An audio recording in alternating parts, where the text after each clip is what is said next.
उद्या देशभरात बकरी ईद साजरी होणार आहे। मात्र कालपासून या बकरी ईदसाठी देण्यात येणाऱ्या कुर्बानीवरनं काहीसे वादाचे प्रसंग घडतात। सर्वात मोठा वाद कसला, त्याला हाणामारी, हमरी तुमरी, राडा सगळंच त्या ठिकाणी झालंय। ते म्हणजे मीरा रोडच्या एका सोसायटीत पूनम चेंबर्स क्लस्टर 1 या इमारतीमध्ये कुर्बानीसाठी तिथल्या काही मुस्लिम रहिवाशांनी बकरे आणले होते आणि सोसायटीमध्ये एक शेड उभारून तिथे त्यांना ठेवण्यात आलेलं होतं, ज्यावर मुस्लिम नसलेल्या रहिवाशांनी आक्षेप घेतला।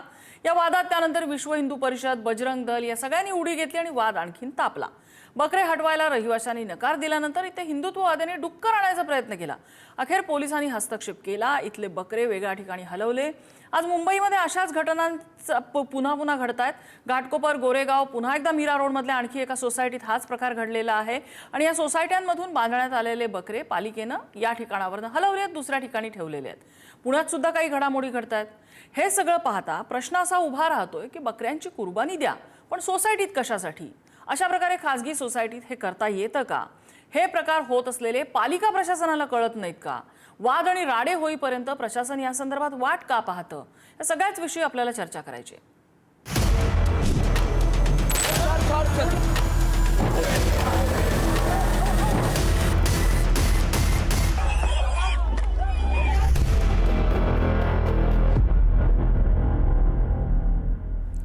आणि याच संदर्भातल्या चर्चेत आपल्यासोबत सहभागी होत आहेत शमसुद्दीन तांबोळी, मुस्लिम सत्यशोधक मंडळाचे अध्यक्ष आहेत। आपल्यासोबत मराठी मुस्लिम समाज चळवळीचे अध्यक्ष सुभान अली शेख आहेत आणि भाजपाचे प्रवक्ते विनायक आंबेकर आहेत। आपण चर्चेला सुरुवात करण्यापूर्वी ही मीरा रोडची घटना घडली आणि त्यानंतर भाजप नेत्यांच्या प्रतिक्रिया समोर आलेल्या आहेत, त्या बघूया। हिंदू समाज सगळ्यांचा ऐकत असेल, मुस्लिम समाजाने पण ऐकावं, उलट त्यांचं कौतुकच होईल। लोक डोक्यावर उचलून घेतील अगर कंप्यूटर और बकरी दाखवली और ये मेरी बकरी और ये मैं काट रहा हूं बोले मुल्ला जी, ऐसा कैसा बोलले तर खुश होतील सगळे। स्क्रीन कडे बघत अल्लाह अकबर बोलतील लोक खुश होतील, ट्विटरवाले सत्कार करतील त्यांचा, जसा आमचा या बॉलिवूड वाल्यांचा कलाकारांचा सत्कार करतात ते। मैंने कबूल किया है, मुंबई महापालिका हो या आसपास की सभी महापालिका में महापालिका की जवाबदारी है कुर्बानी के लिए मार्केट हो, मटन शॉप हो, वहाँ पर व्यवस्था होनी चाहिए। व्यवस्था कम है तो व्यवस्था बढ़ानी चाहिए, लेकिन कोई भी हाउसिंग कॉम्प्लेक्स में, कोई भी हाउसिंग सोसाइटी में, कोई भी चाली में खुले में बकरा काटने नहीं देंगे। अशा प्रकारच्या प्रतिक्रिया येतात। मी सुरुवातीला विनायक आंबेकर यांच्याकडे जाईन। आंबेकरजी, ह्या सगळ्या प्रकारानंतर भाजपच्या ज्या प्रतिक्रिया यायला लागलेल्या आहेत, व्हर्च्युअल कुर्बानी द्या आणि कशाला धार्मिक भावनांना हात कशाला घालायचा? हे जे स्टेटमेंट आहे नितेश राणेचं स्टेटमेंट आहे, भाजपचं अधिकृत स्टेटमेंट नाही। ते भाजपचे कोणी नाही आहेत का? नाही, भाजपचे नेते आहेत, पण त्यांनी व्यक्तिगत स्तरावर केलेलं ते स्टेटमेंट आहे व्हर्च्युअल कुर्बानी वगैरे। त्यांनी ते खरं स्टेटमेंट मूळ जे केलं होतं ते जे हिंदू धर्मातले जे सुधारणावादी लोक आहेत, जे नेहमी हिंदूंना ड्राय होली, त्यानंतर स्मोकलेस दिवाळी असे सल्ले देतात, तर तुम्ही मुस्लिमांना का सल्ले देत नाही, असा त्यांचा मूळ व्हिडिओ आहे। त्याच्यावरून ती गोष्ट जी आहे ती चर्चेत गेली आणि त्याच्यावर उलटे सुलटे चर्चा सुरू झाल्या। भाजपची अधिकृत भूमिका माननीय देवेंद्रजींनी मांडलेली आहे, याच्यावरती एक GR सुद्धा काढलेला आहे। मुस्लिम बांधवांनी जरूर त्यांची कुर्बानी द्यावी, त्याच्याबद्दल कुठलाही प्रश्न नाही, परंतु काही सावध म्हणून, जसं आता किरीटजी म्हणाले की सोसायटीमध्ये उघड्यावरती इतर लोकांना त्रास होऊन, म्हणजे आपण ज्या मीरा भाईंदरच्या सोसायटीचा उल्लेख केला, तिथे बकऱ्या ठेवल्यामुळे जो वास एक सहन करावा लागतो त्यांना 3-4 दिवसापासून, बकऱ्या ओपन मध्ये कापल्यामुळे जी अस्वच्छता होते, त्या सगळ्यावरती वाद आहे। तुम्ही तुमच्या बकरीचं जे काही त्याचं सर्टिफिकेट लागतं ते घेऊन तुम्ही तुमच्या कत्तलखान्यामध्ये जाऊन जरूर कापा ना, त्याला कुणाचाही विरोध नाही, आमचा त्याला जरूर पाठिंबा आहे। परंतु भाजपची अधिकृत भूमिका अशी आहे की या निमित्ताने आम्ही म्हणू तेच आम्ही करू, अशा प्रकारे जर मुस्लिम बांधव वागले तर त्यांना कायद्या सुव्यवस्थेला तोंड द्यावं लागेल, त्याची पुरेपूर व्यवस्था केलेली आहे। आपल्यासोबत सुभान अली शेख आहेत। सुभान अली साहेब, मीरा रोड मधली जी काही घटना घडली त्या घटनेकडे तुम्ही कसं बघताय?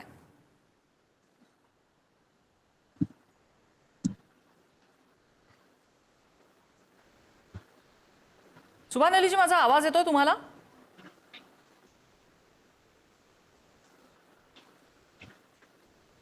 त्यांच्यापर्यंत कदाचित आवाज आपला पोहोचत नाहीये. पुन्हा एकदा कनेक्शन आपण चेक करूया. तांबोळी सर दिसतात मला. तांबोळी सर, मीरा रोडच्या या घटनेकडे कसं बघायचं?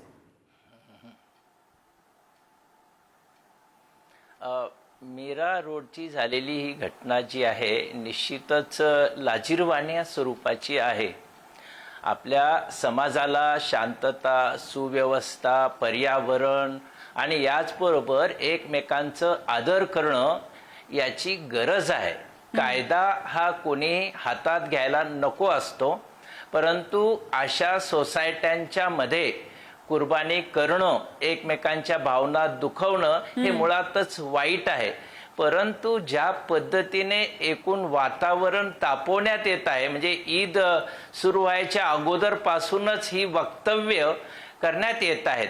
आता ज्या पद्धतीने सोसायटीवाल्यांनी त्यांना परवानगी दिली, तिथे शेड बांधला, याचा अर्थ त्या सोसायटीवाल्यांना त्याचा त्रास नव्हता. हे नसलं तरी मुस्लिम बांधवांनी कायदा हातात घ्यायची तशी गरज नव्हती आणि हिंदुत्ववादी संघटनांनी तिथे डुक्कर आणलं, आंदोलनं करणं, टाळ्या पिटणं आणि एक प्रकारचं लोकांना वेटीस धरणं, या सगळ्या याच्यामधून आपल्या भारतीय समाज हा कुठल्या दिशेने चाललेला आहे आणि हा इथे एवढ्यापुरतं थांबत नाहीये. आता ज्यांचा आपण उल्लेख केला, नितेश राणे यांचा, जे काही ते सूचना करतायत, सल्ले देतायत आणि डिजिटल स्वरूपाचं तुम्ही हे करा वगैरे, हे करण्याची काहीच गरज नाहीये.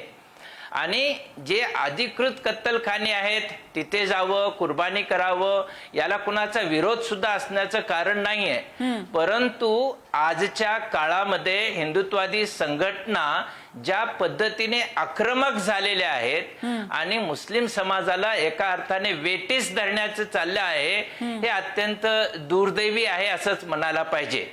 आणि कुर्बानी देत असताना आपणास कल्पना असेल की मुस्लिम सत्यशोधक मंडळ गेल्या 15 वर्षापासून हे रक्तदान आयोजित करतं. रक्त सांडण्याच्या ऐवजी मानवी नातं तयार करावं, जात धर्मा पलीकडे जावं, की ज्याच्यामुळे एक सामाजिक सलोखा सुद्धा येईल. म्हणजे आपण त्यागच करायचा असेल, कुर्बानीच करायची असेल तर ती फक्त प्राण्यांचीच कशाला करायला पाहिजे, अन्य मार्ग सुद्धा आहेत ज्यातून हे आपण करू शकतो.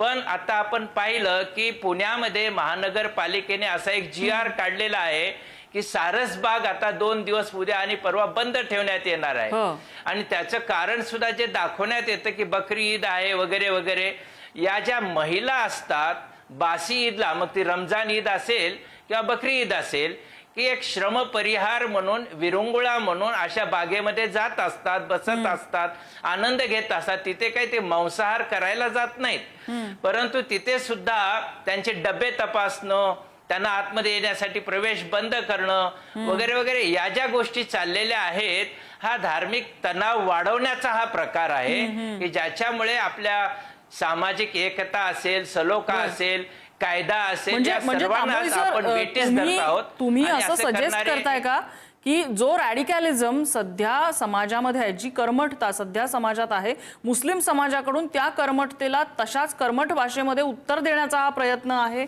असं सुचवताय तुम्ही?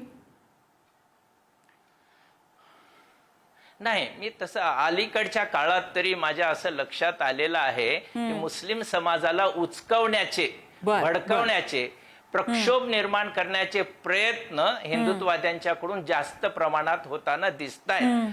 आणि आता आपल्याला माहिती आहे की आपले भारताचे माजी उपराष्ट्रपती होते, त्यांचंच असं एक म्हणणं आहे किंवा अनेक मुस्लिम संघटना पुढे आलेल्या आहेत की ज्यांनी गायीला राष्ट्रीय पशु मानावं आणि गोहत्या संपूर्ण भारतामध्ये करण्यात यावी, अशी मागणी सुद्धा मुस्लिम समाजाकडून पुढे आलेली आहे. मग हे आपण करणार आहोत का? खरं तर या सगळ्या गोष्टी ज्या आहेत त्या धर्म वर्चस्व वादातून पुढे येत आहेत. या सगळ्या गोष्टींचा निश्चितपणे विचार व्हायला पाहिजे. मला वाटतं सुभान अली शेख कनेक्ट झालेले आहेत आपल्यासोबत. सुभान अलीजी, माझा आवाज येतोय का? विचार केला पाहिजे. हो येतोय ताई. माझा मगाचा प्रश्न असा होता की मीरा रोडच्या सोसायटीमध्ये जे काही घडलंय आज, तसाच प्रकार घाटकोपरमध्ये, गोरेगावमध्ये, पुन्हा एकदा मीरा रोडच्या आणखीन एका वेगळ्या सोसायटीत दिसतोय. इकडे पुण्यामध्ये सारसबाग बंद ठेवण्यात आलेली आहे. ह्या सगळ्या प्रकारांकडे कसं बघायचं? विशेषतः मीरा रोडमध्ये कालचा झालेला राडा, त्याच्याकडे कसं बघायचं? मीरा रोड मध्ये जे प्रकरण झालेलं आहे ते सोसायटीचा अंतर्गत नियमाचा विषय आहे की कॉमन जी जागा आहे ते वापरण्यासंबंधीचे सोसायटीचे जे नियम आहेत त्यांना परवानगी होती किंवा नव्हती, त्यांनी नियमाचं उल्लंघन केलं असेल तर सोसायटीला त्यांच्यावर कारवाई करण्याचा पूर्ण अधिकार आहे. आणि मग प्रशासन असेल, नगरपालिका प्रशासन असेल, प्रश्न हा आहे पूर्ण महाराष्ट्राला की मीरा रोड येथील जे मुस्लिम बांधव आहेत ते दरवर्षी जर ईद साजरी करत असतील तर ती कशी करतात? कुर्बानीला जेव्हा बकरे आणतात तर त्याची व्यवस्था कुठं असते? जर इतके दिवस जर इतके वर्ष ते करत आले असतील तर आज हा विषय का आला पुढं? जर आला तर याला कायदेशीर पद्धतीनं त्यांनी तक्रार करायला हवी होती आणि कायदेशीर प्रशासनाने त्यांच्यावर कारवाई करायला हवी होती. आता प्रश्न हा आहे की त्यांनी अनाधिकृत शेड बांधला विना परवानगी म्हणून त्याच्या उत्तरादाखल जर तुम्ही तिथं डुकर आणून सोडत असतील किंवा धार्मिक भावना दुखवण्याचा प्रयत्न करत असतील तर याचा अर्थ हा आहे की हा एक सोसायटीचा सामाजिक प्रश्न नसून हा एक राजकीय मुद्दा झालेला आहे. आता प्रत्येक ठिकाणी हा जो मुद्दा उचलला जातो त्याचं कारण हेच आहे, महाराष्ट्रातल्या कोणत्याही मराठी मुस्लिम समाजाने आपण पाहावं की ईद वर्षानुवर्ष ते साजरी करतात, पण ते काळजी घेतात की कोणताही ईद उत्सव साजरा होत असताना आपल्या शेजाऱ्याच्या कोणत्याही भावना आहत होऊ नये. आता अचानक या गोष्टी उचलल्या जातात. याच्यावर आपण विचार करायला हवं की मी डिबेट पाहत होतो की एक मुस्लिम नेता याला संदर्भ देतो की आम्हाला आर्टिकल 25 नुसार धार्मिक स्वातंत्र्याचा अधिकार आहे. बरोबर आहे, पण धार्मिक स्वातंत्र्य जेव्हा तुम्ही अनुभवता, हे अधिकार जेव्हा म्हणता तर तेव्हा तुम्हाला शांतता आणि मोरॅलिटी सुद्धा जपावी लागते. ते तुम्ही मोडून चालणार नाही. कायद्याच्या अधीन राहून तुम्हाला स्वातंत्र्याचा अधिकाराचा लाभ घ्यायचा आहे, उपभोग घ्यायचा आहे. आणि दुसरी गोष्ट, भारत हा जो आहे हा संविधानावर चालतो, लोकशाही प्रधान देश आहे. आता येथे बहुसंख्याकांना अल्पसंख्याकांचे अधिकार हिसकावून घ्यायचा अधिकार नाही आहे आणि जे अल्पसंख्याक समाज आहे त्यांना कोणतेही नियम मोडता येणार नाहीत. याची आपण समजा गांभीर्यानं दखल घ्यायला हवी. आता पूर्ण महाराष्ट्रामध्ये शांतताने जर ईद साजरी होत असेल तर हा मुद्दा महाराष्ट्रातल्या 12 कोटी जनतेचा मुद्दा नाही आहे. हा मीरा रोड येथील एखाद्या सोसायटी मधील काही ते सोसायटीतले जे सदस्य आहेत त्यांनी अनाधिकृत शेड बांधला, सोसायटी त्यांच्यावर कारवाई घेईल. इतर सदस्य त्यांनी तक्रार केलेली आहे, प्रशासन त्यांच्यावर कारवाई करेल. किंवा प्रशासनाला जर हे माहित होतं की ईदच्या दिवशी मुस्लिम बांधव ईद साजरी करतात तर त्यांची पर्यायी व्यवस्था कुठं केलेली आहे या संबंधित त्यांनी त्याची व्यवस्था करायला हवी किंवा नागरिकांशी संवाद साधून त्यांना सांगायला हवं होतं. परंतु तसं न करता पूर्ण महाराष्ट्रामध्ये मीडियामध्ये जणू काही 12 कोटी हा मराठी माणसाचा प्रश्न आहे, जीवन मरणाचा. आता मी प्रवासात असताना पाहत होतो की प्रत्येक पेट्रोल पंपावर शेतकरी थांबलेला आहे, 3-3 किलोमीटरची लाईन आहे. त्यांना जेव्हा विचारण्यात आलं तर ते म्हणतात की शेतीचे कामं थांबलेले आहे, डिझेल नाही म्हणून. हा महत्वाचा प्रश्न असताना, नीट लीक झालेले पेपर फुटीचा आहे 23 लाख विद्यार्थ्यांचा प्रश्न असताना, अजित दादाचं विमान कोणत्या झाडावर आदळलं अजूनही आम्हाला कळलेलं नसताना, अशोक खरात सोबत किती आमदार जात होते त्यांचे व्हिडिओ आमच्याकडे आहेत, परंतु त्याच्याबद्दल आरोपीला कारवाई होणार की नाही होणार हे महाराष्ट्राला माहित नाही. तर एखाद्या सोसायटीमध्ये 25 बकरे अनाधिकृत आणून शेड बांधला, हा संपूर्ण महाराष्ट्राचा जीवन मरणाचा प्रश्न झाला का? जर कोणी कायद्याचं उल्लंघन तुम्ही केलं सुचवता की याच्यात राजकारण केलं जातं. कोण करतंय राजकारण? इन्स्टिगेटर्स कोण आहेत? समाजाचा प्रश्न नाही आहे. इन्स्टिगेटर्स कोण आहेत? राजकारण कोण करतंय सुभान अलीजी? बघा, हे राजकारण जेव्हा आपण उघड पाहतोय तर हे सरकार प्रायोजित घटना दिसत आहेत. बरं, विचारूया आपण. सरकारचे प्रतिनिधी आहेत आपल्याकडे, विचारूया. विनायक आंबेकर, सरकार प्रायोजित हे राजकारण आहे असा आरोप आहे.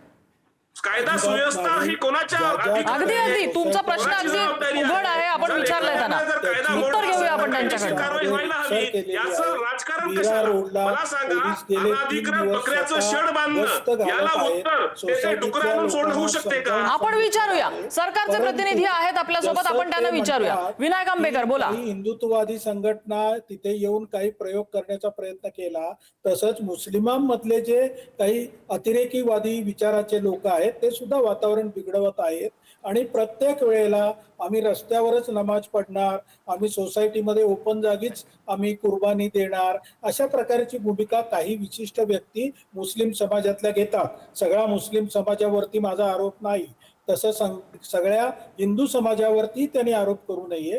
हे जे उग्रवादी लोक असतात हे वातावरण बिघडवतात. मी समाजावर आरोप नाही केलेला आहे. प्रत्येक मी हे सांगितलं, त्यांनी हे जे घटना करत सगळ्या आहेत ते सांगितल्या, राजकीय त्या सगळ्या पुरस्कृत आहेत. घटनांवरती हे सरकार हे कार्यक्षमतेने काम करीत आहे.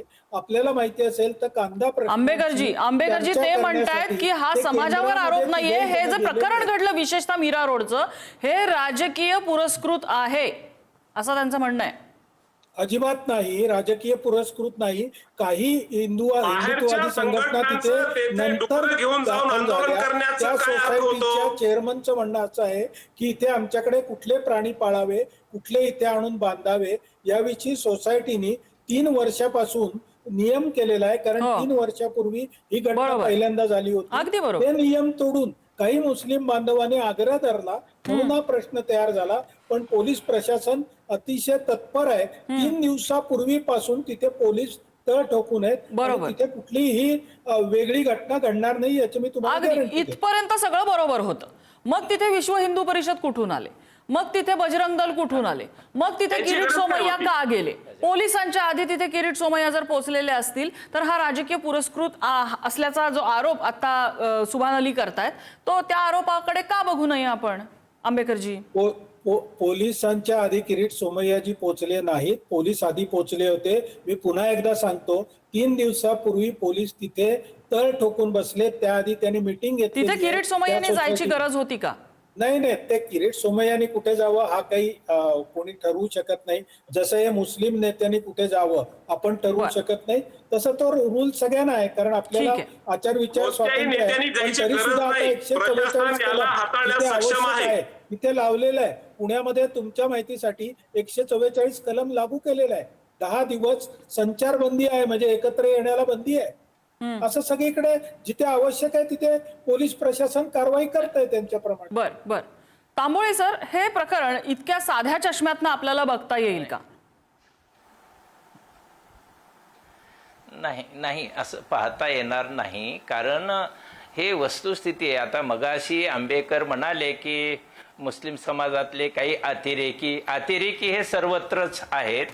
त्यांनी सार्वजनिक ठिकाणी नमाजचा मुद्दा उपस्थित केला. पण गणेश उत्सवाच्या काळामध्ये कोण आहे, कोणाला संबोधणार तुम्ही? सुभान अलीजी, 1 मिनिट, आपण तांबोळी सरांचं ऐकूया, मग मी तुम्हाला वेळ देईन. अतिरेकी तांबोळी सर, माझा आक्षेप आहे ताई. अतिरेकी हा मुस्लिम समाजासाठी का वापरतोय त्याचं कारण द्यावं लागेल तुम्हाला. असा मी शब्द विचारला, अतिरेकी म्हटलं नाही. एक मिनिट शुभान अली भाई, मी काय बोलतोय, कुणाला बोलतोय हे नीट ऐकलेलं दिसत नाहीये. मी आंबेकरांचा रेफरन्स घेत होतो आणि आंबेकर असं म्हणाले की मुस्लिम समाजातील असे काही लोक पुढे येऊन असे उद्योग करत असतात आणि सार्वजनिक रस्त्यावरती नमाज पडतात वगैरे वगैरे. तर मला हे म्हणायचं आहे की गणेशोत्सवाच्या काळामध्ये 10 दिवस आपण रस्त्यावरतीच मांडव घालत असतो किंवा दुर्गाच्या वेळेस आपण रस्त्यावरती. मग नियम पाळायचेच असतील तर निश्चितपणाने सर्वच समाजाने ते पाळायला पाहिजेत. कायदा आपण हातात घेणार नाही हे आपण पाहायला पाहिजे. आता या ठिकाणी सोसायटीने जरी शेड घालून दिलेलं असलं तर तिथे 2-4 जरी हिंदू बांधव असतील आणि त्यांच्या भावना दुखावल्या जात असतील तर त्याची जाणीव ठेवून आपण कायदा हातात घेणार नाही हे त्या सोसायटीतील मुस्लिम बांधवांनी अगोदरच लक्षात घ्यायला पाहिजे होतं. आजची परिस्थिती, आता मगाशी सुभान अली जे म्हणाले की परंपरा आहे, इतके वर्ष हे चालत आलेलं आहे वगैरे वगैरे, इतके वर्ष चालत आहे म्हणून या पुढेही ते चाललंच पाहिजे असा आग्रह करायचं काहीच कारण नाहीये. आपण जे चांगलं आहे ते टिकूया, पण जे आजकाल बाह्य झालेलं आहे, जे इतर बांधवांना नको आहे ते टिकवण्याचा अट्टहास कशाला करायचा? कायदा आपल्याला म्हणजे आपण आत्मपरीक्षण करायचं का नाही, आत्मसुधारणा करायची का नाही, का आपल्या या सगळ्या गोष्टीला इतरांनाच आपण दोष दाखवणार आहोत? बाकीच्यांच्याकडे बोट दाखवणं. मग त्या सोसायटीतल्याच काही लोकांनी ऑब्जेक्शन घेतलेलं आहे ना तिथे, त्या सोसायटीतल्या लोक काय त्या सोसायटीनी परवानगी दिली असली तरी काही लोकांनी तिथे ऑब्जेक्शन घेतलेलं आहे. अशी परिस्थिती येणारच नाही याची काळजी आम्ही का नाही घ्यायची? ती घ्यायला पाहिजे. अगदी. आणि असं वातावरण दूषित व्हायला आपण कारणीभूत ठरायचं नाहीये. अगदी हे जाणीव ठेवायला तुम्ही पाहिजे. म्हणताय तो मुद्दा पटला, अगदी पटला, त्यालाच जोडून माझा प्रश्न आहे. फक्त एक स्पष्टीकरण थोडंसं, तुम्ही जो मुद्दा मांडलात 10 दिवसाचा रस्त्यावरचा गणेशोत्सव आणि रोजचा रस्त्यावरचा नमाज याची आपण शक्यतो तुलना करूया नको. कारण माझं स्वतःचं निरीक्षण आहे, मी जर कुठे चुकत असेल तर मला थांबवा. अनेक गणेश मंडळांनी त्यांचे मंडप हे रस्त्याच्या बाहेर किंवा कमीत कमी रस्ता त्या ठिकाणी ऑक्युपाय केला जाईल, वाहतुकीला रस्ता मोकळा राहील असे प्रयत्न अनेक गणेश मंडळांनी केलेले आहेत. याचं फक्त हिंदूंनी नाही सगळ्या समाजाने स्वागत केलेलं आहे. आणि रस्त्यावरचा नमाज हा Exactly. अनेक मशिदींनी इनिशिएटिव्ह घेऊन त्यांच्यासाठी वेगळे हॉल बांधलेले आहेत, तिथे आतमध्ये नमाज होतो, रस्त्यावरती नमाज अदा करू नका याचा प्रचार केला जातो, त्याचंही स्वागत केलं पाहिजे. मला सुभान अली साहेबांकडे जाऊन एक प्रश्न विचारायचा आहे. सुभान अलीजी, म्हणजे मी अगेन ही इस्लाम बद्दलची गोष्ट आहे, मी चुकत असेल तर मला थांबवा. एक जी माझी माहिती आहे ही जी कुर्बानीसाठी असते, कुर्बानी ही आपल्या प्रिय गोष्टीची प्रिय आपली जी गोष्ट असते त्याची द्यायची असते, हा एक इस्लाम मधला नियम आहे जर मी चुकत नसेल तर. माझी एक मैत्रीण होती इस्लाम समाजाची, मुस्लिम समाजाची, तिने सांगितलं आमच्या घरी महिनाभर आधी तो बकरा आणला जायचा, आम्ही त्याच्याबरोबर खेळायचो आपल्या घरातला मेंबर असल्यासारखं, आम्हाला तो अतिशय प्रिय व्हायचा आणि मग त्याची कुर्बानी दिली जायची. बऱ्याच मुस्लिम घरांमध्ये हे असं केलं जातं. मी जर चुकत असेल तर मला प्लीज थांबवा. जर असा काही नियम असेल तर बाहेर रस्त्यावरती कुठल्या तरी शेडमध्ये जर उन्हामध्ये बांधलेले बकरे हे प्रिय गोष्ट कशी असू शकते? का त्या बकऱ्यांना आपल्या घरामध्ये ते मुस्लिम कुटुंब आणू शकत नाही? भले ती 50 मजल्याची सोसायटी असेल किंवा गावातलं एखादं छोटं घर असेल. अतिशय योग्य आपण हे म्हटलेलं आहे. सर्वात आधी मी तांबोळी साहेबांना करेक्ट करतो. आपण जे म्हणत होते, बघा माझं मत, तांबोळी साहेबांचं मत हे इस्लामची शिकवण असू शकत नाही. ताई तुम्ही फार छान म्हटलं की गणेश उत्सव रस्त्यावर साजरा करणं आणि रस्त्यावर नमाज प्रार्थना करणं हे दोन समान गोष्टी होऊ शकत नाही, तुलना होऊ शकत नाही. आणि इस्लाम याचं समर्थन करत नाही. कारण मोहम्मद पैगंबर म्हणतात जेव्हा तुम्ही वाटेनं जाता तर वाटेमध्ये जी अडथळा निर्माण करणारी, त्रास देणारी गोष्ट असेल, वस्तू असेल, त्याला बाजूला करणं, जेणेकरून मागून येणारा जो प्रवासी आहे त्याचा अपघात होणार नाही, त्याला इजा होणार नाही. जर एवढी काळजी घ्यायची शिकवण मोहम्मद पैगंबराची असेल तर तुम्ही नमाज रस्त्यावर पडून मागं अडथळा निर्माण करू शकतात का ट्रॅफिकला? हे कदापि मोहम्मद पैगंबराच्या शिकवणीशी सुसंगत नाहीये. ही पहिली गोष्ट. दुसरी गोष्ट, कुर्बानी जी आहे ती आपण जे प्रिय गोष्ट आहे हे ईश्वराची आज्ञा पालनासाठी आपल्या जीवनातील प्रिय वस्तू ईश्वरासाठी आपण समर्पण करतो, त्याग करतो. आपण जे म्हटले ते अतिशय योग्य आहे. त्या पद्धतीनेच कुर्बानी व्हायला हवी. म्हणजे प्रतिकात्मक आपण एखाद्या प्राण्याची कुर्बानी देतोय, पण वास्तविक जीवनामध्ये आपल्या जीवनातील सर्वात प्रिय वस्तू सत्य आणि न्यायासाठी जर तुम्हाला त्यागायची जर वेळ आली तर तुम्ही त्याच्यासाठी तयार असावं, हे त्याच्या मागची भावना आहे. आता या युगामध्ये या सगळ्या संकल्पना अज्ञानामुळे जे आहे आचरणात येत नाही. त्यांच्याकडे व्यवस्थापनाची व्यवस्था नाही, पण त्यांना एक ट्रॅडिशनल धर्म म्हणून हे लोक पार पाडतायत. याच्यासाठी समाज प्रबोधनाची गरज आहे, याच्यासाठी धम्म आणि त्याच्या शिकवणीला जाणून घ्यायची गरज आहे. हे अज्ञानापूर्ण होते, याला नाकारून चालणार नाही. मी जर आज समाजाचं समर्थन केलं तर मोहम्मद पैगंबरांच्या शिकवणीशी समजा अन्याय होईल. आपण जे म्हटलं ते अतिशय बरोबर आहे. जर सोसायटीमध्ये कोण्याही हिंदू बांधवाची समजा याला सहमती नसेल किंवा त्याचं भावना दुखत असतील तर मी तुम्हाला सांगतो की मोहम्मद पैगंबर म्हणतात की तो कदापिही खरा मुस्लिम होऊ शकत नाही, कदापिही खरा मुस्लिम होऊ शकत नाही, कदापि खरा मुस्लिम होऊ शकत नाही. त्यांचे सहकारी विचारतात की मोहम्मद पैगंबर कोण? तर ते म्हणतात की तो ज्याचा शेजारी त्याच्या वाणी आणि त्याच्या कृत्यापासून सुरक्षित नाहीये. आता मला सांगा, तुम्हाला खरा मुस्लिम व्हायचा असेल तर सर्वात आधी तुमचा शेजारी तुमचा सुरक्षित असायला हवा. ही आहे इस्लामची शिकवण. आता काय होते, एखादा मुस्लिम जर चुकीचं कृत्य केलं तर चर्चा होते की मुस्लिम जिहाद होतोय. आता मला सांगा, जिहाद हे सत्यासाठी संघर्ष करणं आहे. तो अज्ञानी माणूस आहे, त्याच्या आचरणात कुठंच धर्म नाहीये. अगदी बरोबर आहे. आय एम सॉरी, तुम्हाला मला इंटरप्ट करावं लागेल की जिहाद सारखी गोष्ट जी कदाचित त्या समाजासाठी खूप चांगल्या अर्थाने निर्माण झालेली आहे, पण काही समाजकंटकांनी इतक्या चुकीच्या पद्धतीने ती वळवलेली आहे की आज तो जिहाद बदनाम झालेला आहे. तशाच गोष्टी इतर समाजांमध्ये सुद्धा आहेत. मात्र या क्षणी आता बकरी ईद आहे उद्या. पंढरपूर मधल्या मुस्लिम बांधवांनी तर सांगितलंय एकादशी आणि बकरी ईद एका दिवशी आली आहे, त्यामुळे आम्ही बकरी ईद दुसऱ्या दिवशी साजरी करू. हा सलोखा आपण का पाळत नाही? आणि याच निमित्तानं पुढारी न्यूज आपल्याला आवाहन करताय. सण कोणताही असो तो आनंदात आणि शांततेत साजरा व्हायला हवा. श्रद्धा जपताना दुसऱ्यांच्या भावना दुखावल्या जाणार नाहीत याची काळजी प्रत्येकाने घ्यायला हवी. वाद, राडे आणि द्वेषातून कोणाचंच भलं होत नाही. उलट आपल्या परिसरात, आपल्या समाजात, आपल्या महाराष्ट्रात, आपल्या देशात तणाव वाढतो. मीरा भाईंदरकरांनी संयम ठेवावा. महाराष्ट्रातल्या इतर भागातल्या सुजाण नागरिकांनीही संयम ठेवावा. अफवांपासून, चिथावणीखोरांपासून आपण सगळ्यांनी दूर राहावं, शांतता राखावी आणि धार्मिक सौहार्द जपावं, हेच आवाहन आम्ही पुढारी न्यूजच्या वतीने सगळ्या नागरिकांना करतोय. वाद वाढवणारे नव्हे, शांतता जपणारे हात पुढे येऊ द्यात. कारण सण माणसांना जोडण्यासाठी असतात, तोडण्यासाठी नव्हे. आणि याच आजच्या या चर्चेमध्ये वेळ झालेली आहे. इथेच थांबण्याची. या सगळ्या मान्यवरांनी आपल्याला वेळ दिला, सगळ्यांचे आभार. या चर्चेत इथंच थांबतोय. पाहत रहा पुढारी न्यूज.